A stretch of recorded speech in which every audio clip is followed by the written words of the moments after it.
the whistleblower who was ousted as head of a federal agency involved in developing a coronavirus vaccine, charged on Thursday that top Trump administration officials ignored his dire predictions about the pandemic, and warned Congress that the COVID-19 outbreak will get worse and be prolonged if the United States does not step up its response.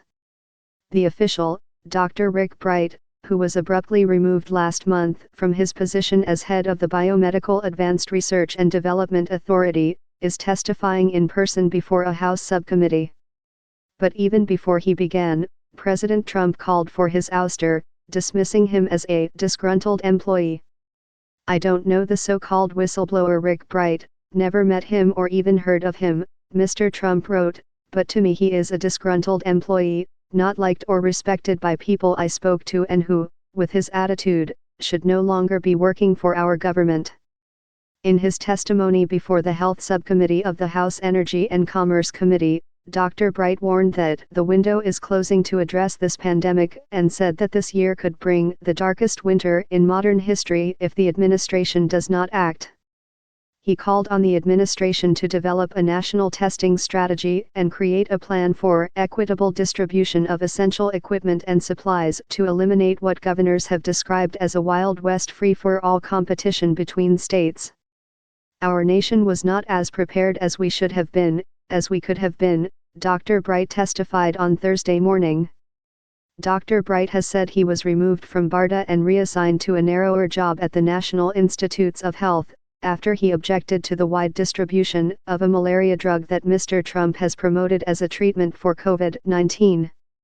On Thursday, he told lawmakers that he had pressed federal officials early on to stockpile remdesivir, a drug that has proved helpful to virus patients, and was ignored.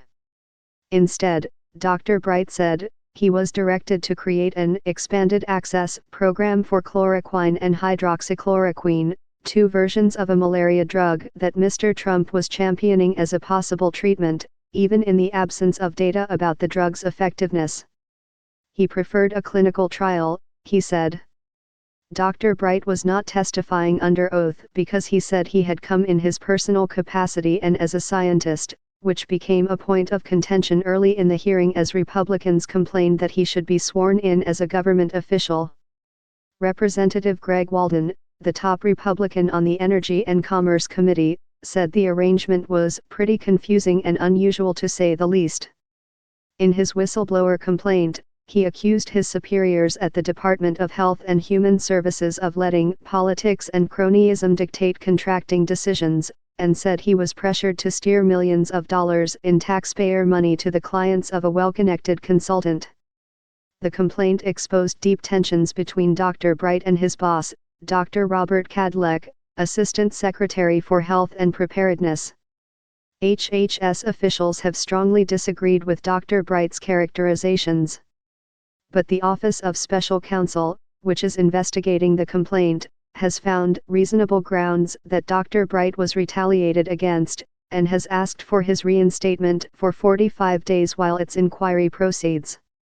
A spokeswoman for Dr. Bright's lawyers said Mr. Azar has not told them whether he would comply with the reinstatement request.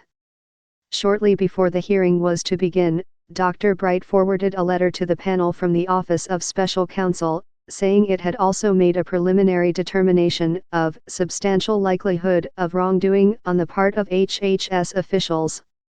The letter, dated May 12, which has not previously been released, said the office had requested that HHS conduct an investigation within the next 60 days, beginning with